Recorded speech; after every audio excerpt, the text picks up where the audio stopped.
50 இயர்ஸ்க்கு அப்புறம் மெனோபாசல் ஏஜில் தான் நம்ம முன்னாடி பார்த்துட்டு இருந்தோம். பட் இப்போ வந்து யங்கர் ஜென்ரேஷனுக்கு 30-35ல கூட வருது. Life style, obesity, high blood pressure, hormonal imbalance, irregular cycles இருக்குது அண்ட் லேட் மெனோபாஸ். ஸோ அந்த குரூப் ஆல்சோ கர்ப்பப்பை புற்றுநோய் வர வாய்ப்பு இருக்குது.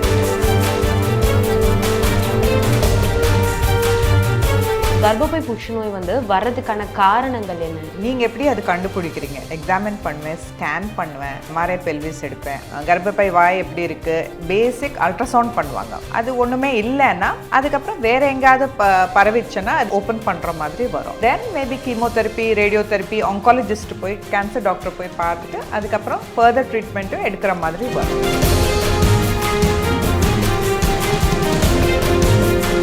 டைரெக்டாக கர்ப்பப்பை புற்றுநோய் வருவான்னு சொல்ல முடியாது. But it is one of the contributing factor. அந்த நைட் ஷிஃப்ட்ஸ் பண்ணுறதுனால, irregular cycles and sedentary work, so இது எல்லாமே factors. Hormonal imbalance later on life's அந்த டைமில் வரும். இந்த கர்ப்பப்பை எடுத்துட்டோம், இந்த கீமோ முடிச்சிட்டோம், 6 சைக்கிள்ஸ் முடிச்சிட்டோம்னா it's not the end. Again check பண்ணிகிட்டே இருக்கணும்.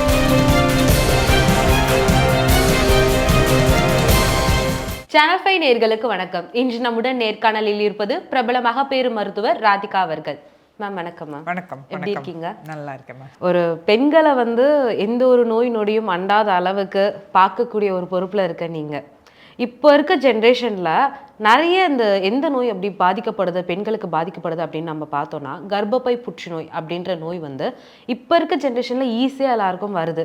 அதுக்கான காரணம் என்ன மேம்? ஓகே, கர்ப்பப்பை புற்றுநோய் யூஸ்வலாக 50 இயர்ஸ்க்கு அப்புறம் மெனோபாசல் ஏஜில் தான் நம்ம முன்னாடி பார்த்துட்டு இருந்தோம். பட் இப்போ யங்கர் ஜென்ரேஷனுக்கு 30-35ல கூட வருது. ஃபர்ஸ்ட் காஸ் என்னென்னா லைஃப் ஸ்டைல், இது ஒபிசிட்டி, ஹை பிளட் ப்ரெஷர் இருக்கிறது. அது இல்லாமல் ஹார்மோனல் இம்பேலன்ஸ், பிசிஓஎஸ் இப்போ ரொம்ப காமன் ஆயிடுச்சு. ஸோ இர்ரெகுலர் சைக்கிள்ஸ் இருக்குது, ஹார்மோனல் இம்பேலன்ஸ் இருக்குது. சில பேருக்கு 9-10 இயர்ஸ் இப்போ பீரியட் வந்தது அண்ட் லேட் மெனோபாஸ். ஸோ அந்த குரூப் ஆல்சோ நிறைய கர்ப்பப்பை புற்றுநோய் வர வாய்ப்பு இருக்குது. எது மாதிரியான பர்சன்ஸ் இந்த இந்த எந்த கேட்டகரி பீப்புள் இந்த நோயினால் பாதிக்கப்படுவாங்க? மெனோபாசல் மோஸ்ட்லி, அண்ட் குழந்தை இல்லாதவங்க, நல்லிபேரஸு, அப்புறம் ஹார்மோனல் இம்பேலன்ஸு, இர்ரெகுலர் சைக்கிள்ஸ் இருக்கு, அவங்களுக்கு மோர் சான்ஸ். இந்த கர்ப்பப்பை புற்றுநோய் அப்படின்றது இது அதுக்கான அறிகுறி என்ன மேம்? என்ன நல்லா இருக்கும்? மெயினாக உங்கள் மென்ஸ்ட்ரல் சைக்கிள்ஸ் அப்நார்மல் ப்ளீடிங் ஏதாவது இருந்தால், ஸோ ஒரு மாதத்தில் 2-3 வாட்டி வருது, இல்லைன்னா வந்ததுக்கப்புறம் ப்ரொலாங்டு ஹெவி ப்ளீடிங் இருந்தால், ஸோ உங்கள் சைக்கிள்ஸ் கரெக்டாக நீங்கள் பார்த்துக்கணும். ஏதாவது அப்நார்மாலிட்டி இருந்ததுன்னா உடனே டாக்டர்கிட்ட போகிறது பெட்டர். அது இல்லாமல் அப்நார்மல் டிஸ்சார்ஜ் சில பேருக்கு அது இருந்தால் கூட நீங்கள் டாக்டர்கிட்ட வரணும். இதை தாண்டி வேறு எதனா உடல் ரீதியாக உடல் சோர்வு அடைகிறது, இந்த மாதிரி இப்போ கேன்சர் அது மாதிரி வரும்போது டயர்ட்னஸ், வீக்னஸ் அந்த மாதிரி இருக்கும். பட் அது எல்லாமே லேட்டஸ்ட் சைன்ஸு. ஃபஸ்ட்டு சைன் இதில் உங்கள் கர்ப்பப்பை பீரியட்ஸ், த மென்ஸ்ட்ரல் சைக்கிள்ஸ் தான் நீங்கள் பார்க்கணும். ஆரம்ப எச்சரிக்கை அப்படின்னு வரும்போது, இது செவியராக ஆகும்போது டாக்டர்ஸ்கிட்ட சஜஷன் பண்ணணும் அப்படின்னு சொல்லிட்டு போவாங்கல்ல மேம், அது என்ன மாதிரியான ஸ்டேஜ்க்கு அப்புறமேட்டு அவங்க போகணும்? இப்போ ஸ்டார்டிங்கில் மென்ஸ்ட்ரூஷனில் ப்ராப்ளம் நடக்குது, இது கண்டினியூஸாக 2-3 மந்த்ஸ்க்கு இப்படி ஆச்சுன்னா டெஃபினட்டாக நீங்கள் டாக்டர் கிட்ட போகணும். மென்ஸ்ட்ரூஷனில் ப்ராப்ளம் இருந்தாலே நீங்கள் போகணும். அதுதான் ஃபஸ்ட்டு சைனு. இர்ரெகுலாரிட்டி இருந்தாலே நீங்கள் போகணும், போய் நீங்கள் செக் பண்ணிக்கணும். இதை தடுக்கிறதுக்கு என்னென்ன வழிமுறையெல்லாம் இருக்கு? இந்த புற்றுநோயை தடுக்கிறதுக்கு நீங்கள் வெயிட் கண்ட்ரோல் பண்ணணும், obesity and blood pressure, diabetes ஏதாவது இருந்தால் நீங்கள் அது இது பண்ணிக்கணும். அது இல்லாமல் உங்கள் மாதவிடாயில் ஏதாவது பிரச்சனை இருந்ததுன்னா உடனே நீங்கள் டாக்டர்கிட்ட போகணும். இதை இந்த நோயை குணப்படுத்துறதுக்கு ஏதாவது வழிமுறைகள் இருக்கா? ஏர்லி டிடெக்ஷன் தான் ஃபஸ்ட்டு. சப்போஸ் இது இந்த நோய் மேலே பாதிச்சிட்டாங்க, இந்த பாதிச்சிட்ட அப்புறமேட்டு இவங்க ட்ரீட்மெண்ட் எடுத்துக்கிறாங்க ஒரு பர்சன், அந்த பர்சன் ட்ரீட்மெண்ட் எடுக்கிறது போது அதை க்யூர் ஆகிறதுக்கு ஏதாவது வாய்ப்பு இருக்கா? நீங்கள் எப்படி அது கண்டுபிடிக்கிறீங்க? இப்போ நான் டாக்டர்கிட்ட வரேன்னா நீங்கள் எப்படி அது கண்டுபிடிக்கிறீங்க? ஸோ நான் என்ன பண்ணுவேன், எக்ஸாமின் பண்ணுவேன், ஸ்கேன் பண்ணுவேன், எம்ஆர்ஐ வேணுன்னா எம்ஆர்ஐ பெல்விஸ் எடுப்பேன். ஃபஸ்ட்டு கண்டுபிடிச்சக்கப்புறம் தான் நீங்கள் ட்ரீட்மெண்ட் கிட்டே போகணும். நான் கண்டுபிடிக்கவே இல்லையே.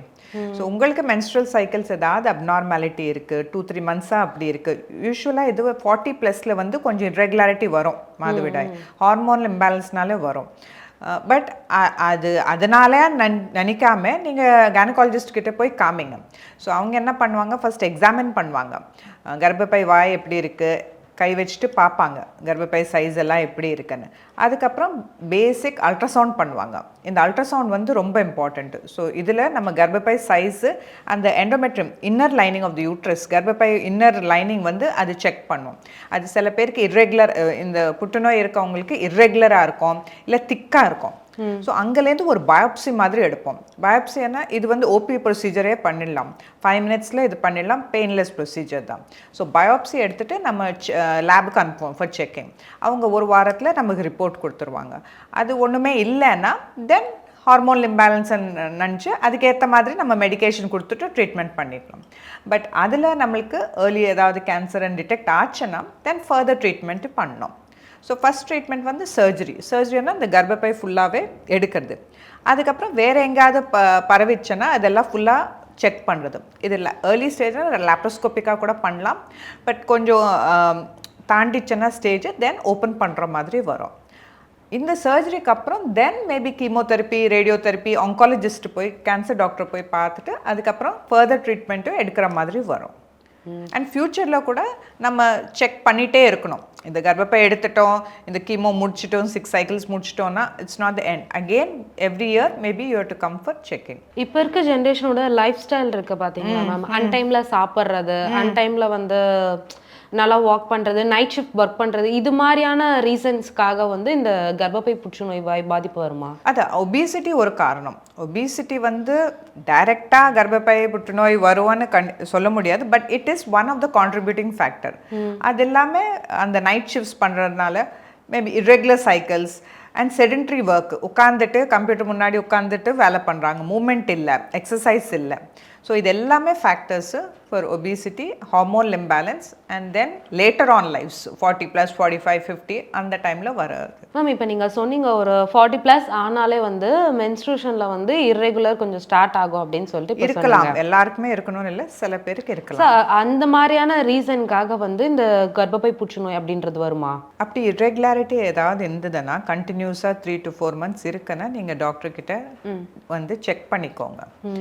ஸோ அவங்க செக் பண்ணிவிட்டு என்னன்னு, எதனால் இது வருதுன்னு செக் பண்ணிட்டு சொல்லுவாங்க. மேம் ஒரு பர்சனல் கொஸ்டின், எனக்கு தெரிஞ்ச ஒரு ரிலேட்டிவ், அவங்க வந்து என்னன்னா அவங்களுக்கு அதே கர்ப்பப்பை புற்றுநோய் தான் இருந்தது.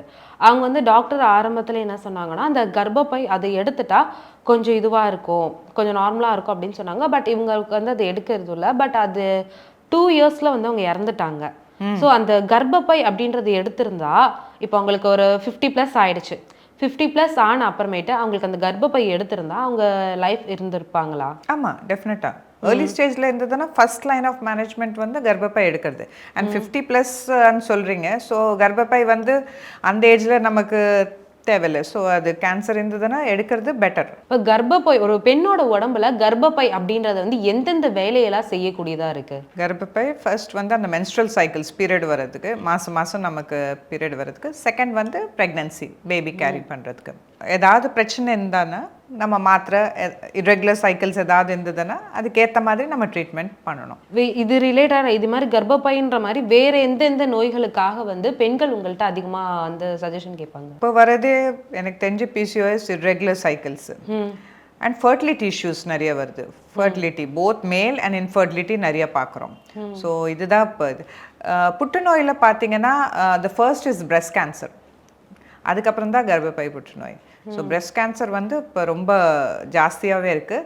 ஸோ செல்ஃப் எக்ஸாமினேஷன், எந்த பேஷண்ட் வந்தாலும் நாங்கள் வந்து 20+ல வந்து செல்ஃப் எக்ஸாமினேஷன் சொல்லி கொடுப்போம். ஓபியில் நான் பார்த்தேன்னா டெஃபினட்டாக அந்த 5 months ஸ்பெண்ட் பண்ணிட்டு செல்ஃப் எக்ஸாமினேஷன், ஏதாவது டவுட் இருந்ததுன்னா உடனே நீங்கள் வாங்க. ஃபர்தர் டெஸ்ட் இருக்குது, ஸ்கேன்ஸ் இருக்குது, மேமோ இருக்குது, அதெல்லாமே ஃபர்தராக நம்ம பண்ணிக்கலாம். But if you are in doubt and you approach the gynecologist. Ma'am ஒரு சின்ன மக்களுக்காக வந்து ஒரு விழிப்புணர்வு மாதிரி, பிரெஸ்ட் கேன்சர் அப்படின்னு சொன்னீங்கல்ல, ஃபஸ்ட்டு ஸ்டேஜில் இருக்கிறது பிரெஸ்ட் கேன்சர். அந்த பிரெஸ்ட் கேன்சர் வந்து எதனால் வருது, அதை பற்றி கொஞ்சம் சொல்கிறீங்களா? சில பிரெஸ்ட் கேன்சர்ஸ் வந்து ஃபேமிலி ஹிஸ்ட்ரி. இப்போ யாருக்காவது ஃபேமிலியில் உங்களுக்கு பிரெஸ்ட் இல்லை கர்ப்பப்பை அந்த மாதிரி கேன்சர் ஹிஸ்ட்ரி ஏதாவது இருந்ததுன்னா டெஃபினட்டாக நீங்கள் ரெகுலராக செக் பண்ணிக்கணும். இது தவிர த சேம் ரிஸ்க் ஃபேக்டர்ஸ், ஒரு புற்றுநோய்க்கு இதுதான் காரணமான்னு இன்னும் நாங்கள் கண்டுபிடிக்கல. இது எல்லாமே காரணமாக இருக்கலாமன்னு தான் சொல்ல முடியும். இப்போ லங் கேன்சர்னா ஸ்மோக்கிங் அது அந்த இது வந்து இப்போ கண்டுபிடிச்சிருக்கோம். பட் பிரெஸ்ட் கேன்சர் வந்து இதுதான் காரணம்னு சொல்ல முடியாது. ஓகே, நான் சொன்ன மாதிரி ஃபேமிலி ஹிஸ்ட்ரி ஆஃப் கேன்சர், அது இல்லாமல் நல்லிபேரஸ், இப்போ ஃபீட் பண்ணாமல் இருக்கவங்க, பிரெஸ்ட் ஃபீடே பண்ணாமல் இருக்கவங்க, ப்ரெக்னென்சியே இல்லாதவங்களுக்கு அவங்களுக்கு சில ஜாஸ்தி ரிஸ்க். மேம் இப்போ வந்து நீங்கள் சொன்னீங்க மோஸ்ட்லி இந்த குழந்தை இல்லாதவங்களுக்கு தான் வந்து இந்த கர்ப்பப்பை புற்றுநோய் அப்படின்றது வந்து வரதுக்கு வாய்ப்பு இருக்குது அப்படின்னு சொன்னீங்க. இப்போ வந்து ஏர்லி பீரியட்லேயும் வந்து இந்த கர்ப்பப்பை புற்றுநோய் அப்படின்றது வரதுக்கு வாய்ப்பு இருக்குது. இந்த டைமில் வந்து சப்போஸ் அவங்க ப்ரெக்னெண்ட்டாக இருக்கும்போது அந்த கர்ப்பப்பை புற்றுநோய் அப்படின்றது அவங்களுக்கு வர வாய்ப்பு இருக்கா? ப்ரெக்னென்சி ஒரு 30 இயர்ஸில் இருக்காங்க, ப்ரெக்னென்ட் லேடி, அவங்களுக்கு கர்ப்பப்பை புற்றுநோய் அப்படின்றது வரதுக்கு வாய்ப்பு இருக்கா? ப்ரெக்னென்சியில் நம்ம டயக்னோஸே பண்ணுற முடியாது இல்லையா? ஸ்கேன் பார்க்குறோம், பட் அந்த புற்றுநோய் எப்படி நம்ம டயக்னோஸ் பண்ண முடியும்? ப்ரெக்னென்சியில் புற்றுநோய் வரது கம்மி. ரீசன் என்ன, சப்போஸ் அந்த கர்ப்பப்பையில் புற்றுநோய் இருந்தால் அந்த குழந்தை ஏதாவது அஃபெக்ட் பண்ணுமா, அந்த ரீசனுக்காக கேட்குறேன். ப்ரெக்னென்சியில் புற்றுநோய் வர வாய்ப்பு கம்மி. அது இல்லாமல் நம்ம டயக்னோஸ் பண்ண முடியாது இல்லையா? பிகாஸ் புற்றுநோய் ஏன் வருது, அந்த ஹெவி ப்ளீடிங் அந்த மாதிரி இருந்தப்போ தான் நம்ம பயோப்சி எடுத்துகிட்டு டயக்னோஸ் பண்ணோம். இவங்க ப்ரெக்னெண்ட்டாக இருக்காங்க, அவங்க ப்ளீடிங் கம்ப்ளைண்ட் ஒன்றும் இல்லை, பேபி வளர்றத நாங்கள் பார்த்துட்ருக்கோம்.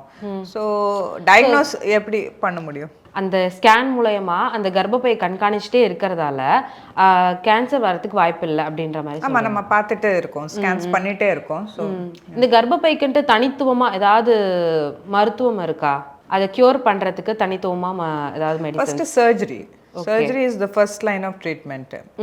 அந்த ஹிஸ்டெக்டமி பண்ணுறது, தென் கீமோதெரப்பி, சில மெடிகேஷன்ஸ் இருக்குது, ஹார்மோனல் மெடிகேஷன்ஸ் இருக்குது, ரேடியோதெரப்பி. ஸோ சர்ஜரி கைனகாலஜிஸ்ட் நாங்கள் முடிச்சுட்டு நம்ம ஆங்காலஜிஸ்ட்டுக்கு பேஷண்ட்டை அனுப்புவோம். அவங்க பார்த்துட்டு எந்த மாதிரி கேன்சர், இப்போ கர்ப்பப்பை புற்றுநோயில் கூட டைப்ஸ் இருக்குது, கிரேட்ஸ் இருக்குது. சில கேன்சர்ஸ் வந்து இதுலேயே அக்ரெசிவாக இருக்கும், சிலது வந்து ஸ்லோவாக இருக்கும். ஸோ அவங்க பார்த்துட்டு அதுக்கப்புறம் என்ன ட்ரீட்மெண்ட் வேணும்னு அவங்க டிசைட் பண்ணுவாங்க, அது கண்டினியூ பண்ணுவாங்க பேஷண்ட். இப்போ வந்து நீங்கள் சொல்ல ப்ரொசீஜரில் நான் ஃபாலோ பண்ணிவிட்டு எனக்கு சர்ஜரி முடிஞ்சிருச்சு, கீமோதெரப்பி எல்லாமே முடிஞ்சிருச்சு, முடிச்ச அப்புறமேட்டு எனக்கு அந்த கர்ப்பப்பை புற்றுநோய் அப்படின்றது ஃபுல்லாக க்யூர் ஆகும்? நீங்கள் ஃபாலோ அப்பில் இருப்பீங்கம்மா, எவ்ரி இயர் ஃபாலோ பண்ணிகிட்டே இருப்போம். ஓகே, பிகாஸ் கர்ப்பப்பையில் மட்டும் இருந்ததுன்னா ஃபுல் க்யூர் இருக்கலாம். பட் சில டைம் வந்து அது ஏதாவது பரவிச்சு, நம்ம ஃபஸ்ட்டில் டிடெக்ட் பண்ணாமல் இருக்கலாம், அதுக்கப்புறம் டிடெக்ட் பண்ணலாம். ஸோ ஃபாலோ அப்பில் இருக்க வேண்டியதாக இருக்கும். ஓகே மேம், ஃபைனலாக ஒரு கொஸ்டின். இப்போ கர்ப்பப்பை புற்றுநோய் அப்படின்றது வந்து தெரியும், அந்த புற்றுநோய் அப்படின்ட்டு பார்த்தீங்களா, அந்த புற்றுநோய் எந்த வகையில் வந்து இருக்கும், எப்படி வந்து ஸ்டார்ட் ஆகும்? கேன்சர் வந்து அப்நார்மல் செல்ஸ் க்ரோ ஆனப்போ அது கேன்சராக மாறுது. ஓகே, ஸோ செல்ஸ் வந்து நார்மலாக இருக்குது, பட் அவங்க அப்நார்மலாக க்ரோ ஆகி ஹை பேஸில் க்ரோ ஆகி அது கேன்சராக மாறுது.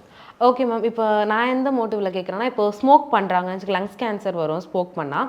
இப்போ நம்ம ஸ்மோக் பண்ணும்போது அது நம்ம உடலில் இருக்க நுரையீரலை வந்து அரிச்சு வந்து அந்த இடத்துல லங்ஸ் கேன்சர் வந்து ஸ்டார்ட் ஆகும். அதே மாதிரி கர்ப்பப்பையில் வந்து எப்படி ஸ்டார்ட் ஆகும்? அந்த எண்டோமெட்ரியம் கர்ப்பப்பை லைனிங் வந்து திக் ஆகி அங்கே செல்ஸ், இப்போ கர்ப்பப்பை லைனிங் வந்து எப்படி நமக்கு பீரியட்ஸ் ஆனோடனே எல்லாமே ஷெட் ஆகுது, திருப்பி அது பில்ட் ஆகுது, ப்ரெக்னென்சிக்கு பில்ட் ஆகுது, ப்ரெக்னென்சி இல்லைன்னா திருப்பி ஷெட் ஆகுது. இது வந்து மந்த்லி நமக்கு நடந்துகிட்டே இருக்கு இந்த ப்ராசஸ்.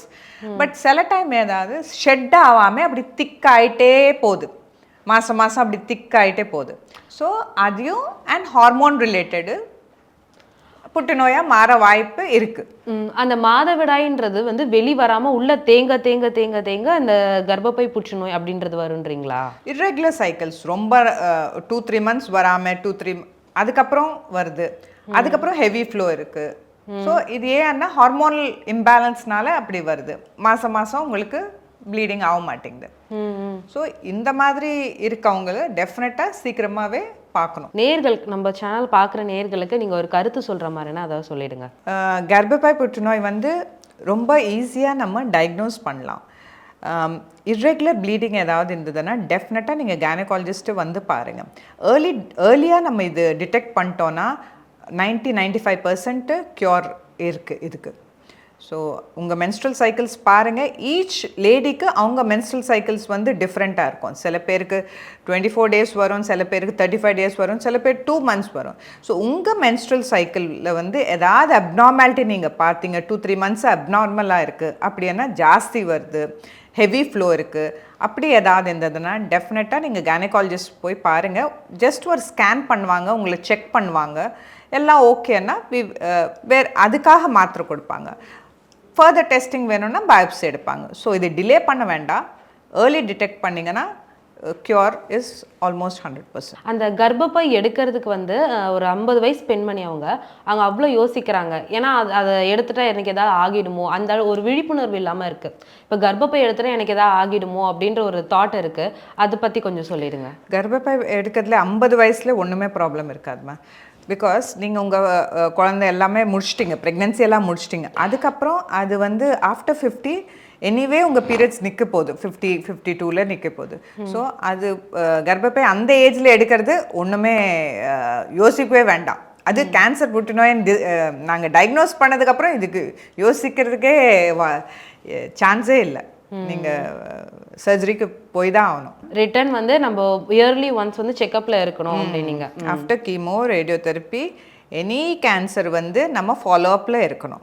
அது எந்த மாதிரி கேன்சர் வச்சு தான் அது ஃபுல்லாக க்யூரா இல்லை திருப்பி வர வாய்ப்பு இருக்கா, அது எல்லாமே நம்ம ஆங்காலஜிஸ்டில் டிஸ்கஷன் பண்ணணும். ஒரு பேஷண்ட்டுக்கு இப்போ கர்ப்பப்பை புற்றுநோய்னு நீங்கள் சொல்கிறீங்க, பட் அதுலேயே டைப்ஸ் இருக்குது, கிரேட்ஸ் இருக்குது அதில். ஸோ ஒரு கேன்சர் வந்து நமக்கு ஃபர்தராக ஃபாலோ பண்ணுற மாதிரி வரலாம். ஸோ அது டிஸ்கஸ் பண்ணிட்டு gynaecologist, oncologist, patient, couple discuss பண்ணிட்டு தான் ஃபர்தராக என்ன பண்ணணுமோ சொல்லுவாங்க. மேம், இப்போ நீங்கள் வந்து சொல்கிறீங்க மென்ஸ்ட்ரேஷனில் வந்து ஏதாவது ப்ராப்ளம் வந்தால் சீக்கிரம் போய் நம்ம டாக்டர் சஜஸ்ட் பண்ணணும் அப்படின்னு சொல்லிட்டு நீங்கள் சொன்னீங்க மேம்.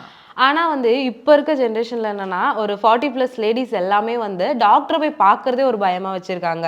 ஐயோ இதுக்கு போய் பார்த்துட்டா வேறு ஏதாவது சொல்லிடுவாங்களோ அப்படின்ற ஒரு பயம் இருக்குது. ஸோ அதை பற்றி நீங்கள் என்ன நினைக்கிறீங்க? பயமாக தான் இருக்கும், பட் செக் பண்ணுறது பெட்டர். பிகாஸ் ஏர்லியாக நாங்கள் ஏதாவது டிடெக்ட் பண்ணோன்னா ட்ரீட்மெண்ட் நிறைய இருக்குது.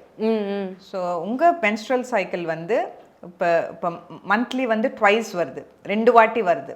உங்களுக்கு நார்மலாக 28, 30, 32 டேஸில் வர பீரியட் வந்து இப்போ வந்து மாறி இருக்கு, மாதத்தில் 2 வாட்டி வருது.